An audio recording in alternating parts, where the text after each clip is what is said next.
Hello everyone, welcome to the final recording for IS102 for week 7. This week we're discussing what we found interesting in the class, plus you have a chance to ask questions about the final project. The final project is comparing actual sales to projected sales and is due Sunday by 11:59 p.m. Also, all missing assignments and corrections must be in by this coming Sunday at 11:59 p.m. Do not forget you need to participate during week 8, and there is a grade on the discussion for week 8. Please do not post to the discussion until Monday of next week. So you need to post on Monday by 11:59 for the week 8. Replies for week 8 are not required for a grade but are welcome. I should have final grades finished by Wednesday of week 8. Hopefully before that. So the assignments for week 7 are the discussion, which you have an initial response due on Wednesday and 3 replies due by Sunday. Of course, you still need to cover 3 days. You do not need an APA reference this time because we're talking about opinions, what you felt about the course, and of course if you want to ask questions about the final project. So no APA reference required. The final project, you need to review the attached rubric and the memo content file. You need to correct the 3 errors in the memo content file, create a memo in Word using block formatting 12-point Times New Roman. The parts that you need are the sender's address, recipient's address, the date, salutation, body, closing, typist initials, and footer. And I'm going to go over all this in more detail. Create a table in Excel that summarizes the actual and projected sales. You find those in the memo content file. Then you're going to create a graph, which is a line chart based on the data contained in the table. Insert the table and graph into the memo and submit both files, the Word document and the Excel document. So first you're going to create a memo, and I have created a memo here, but let me show you. We will go back to Classroom, go down to week 7. I want to show you where the memo content file is. So go down to the assignment, final project, and you'll see the memo content file. This is the file that has some of the information.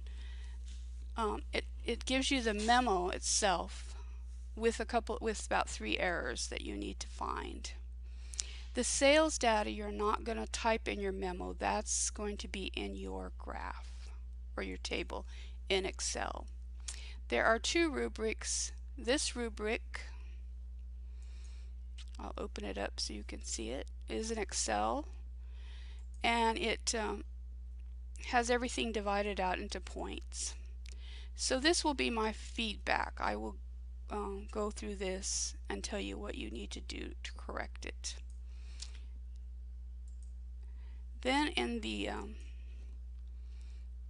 project itself, when you click on it, you'll see the grading rubric, and it divides it out into sections, formatting, body content in Excel, and that's how I will pick your grades. So I will use the other rubric to figure out where you miss points, and then I'll put them in this rubric. So let's go through creating a memo. Block formatted means that everything is on the left. If you turn on the paragraph or formatting marks, I call them the paragraph mark, which is this little mark here. You see if I turn it on or off, then you can see where your lines are, where they're actually at. So you need to start with the recipient, who is the boss, and you put the boss's information. For instance, his company. We don't have addresses or any of that. So then to the person receiving the memo, who is Susan Lessie, and her information, her title, and the company is of course the same. The date, you can put in a subject of the memo. You can use a salutation, which is Dear Susan, or just Susan. The body of the memo, so you're going to go back to the content file, and this is the body. Now, like I said, looking at it, it has Susan Lessie's name, but there's 3 places where you need to make corrections. So read it through, see what things do not look right for you, and then change that. Then you're going to insert the table and the chart where it shows.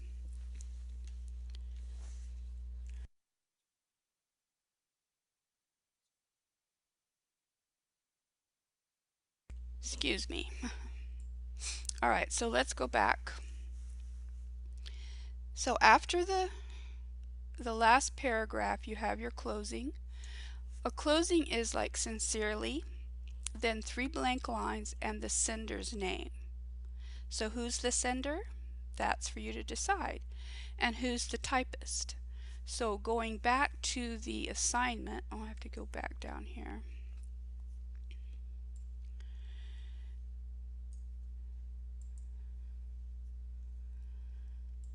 So if you read the assignment itself, it tells you who has asked for you to send the memo. Who is it actually from? Is it from you or is it from the boss? So that's something you have to decide. And that's part of the assignment. And then at the end, you're going to put the typist initials. So who's typing this? That's another thing to decide. So then when you get done with the memo, then you're going to open Excel and you're going to create your table. Now there is a way to insert a table, but it's better and it works better with the graph if you just type it in. So you see I've merged these cells and typed in a title, and then I've put the subheadings and the quarters. Now when you go to do your graph, do not highlight that title because it throws things off. So you're going to highlight everything else. You want your quarters in there and your subtitles. Then you're going to click the insert. You're going to go to the line chart and you're going to pick a line chart. So if we pick that one, you don't have to put it on a different page for this assignment. And you see that it shows you the 3 types of sales and the quarters, and it's color coordinated. Now there's some others that you could choose a different one if you wanted, like the one that has a little button, but you need a line, so it needs to be a line graph rather than a column or anything like that.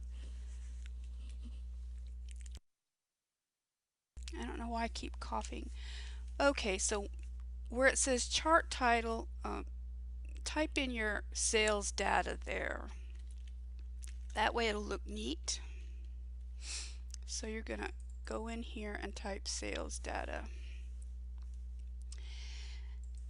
And there you go. You have your table and your chart. Now to insert your table into the memo, you're going to copy it. Then you're going to go to Word. And I put table here just so I know where it goes. And then you want to paste specials. You click that little arrow below paste and click special. And you're going to choose Microsoft Excel Worksheet Object.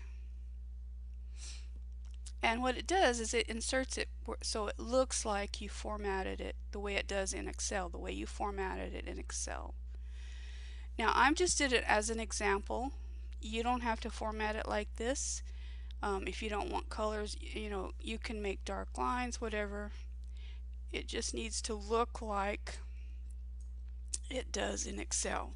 Now we don't need that word, but then if we do the graph, we go back to Excel and we highlight the graph. copy, and then we go back to Word where it belongs, and we again paste special, and this you're going to do a Microsoft Excel chart object. Now you'll see that it made it way too big, so just use the sizing to bring it down so that it's not too big for your, make it about the same size as your table. And there you have both inserted, and they look like they do in Excel, so that's the way to do it. Now you want to have a second page. So where I have put here on second page body continues, so after the table, you won't have that sentence there, but you will insert a page break. So that brings us to the second page, and of course we're going to have a whole bunch of paragraphs here, so it will look longer.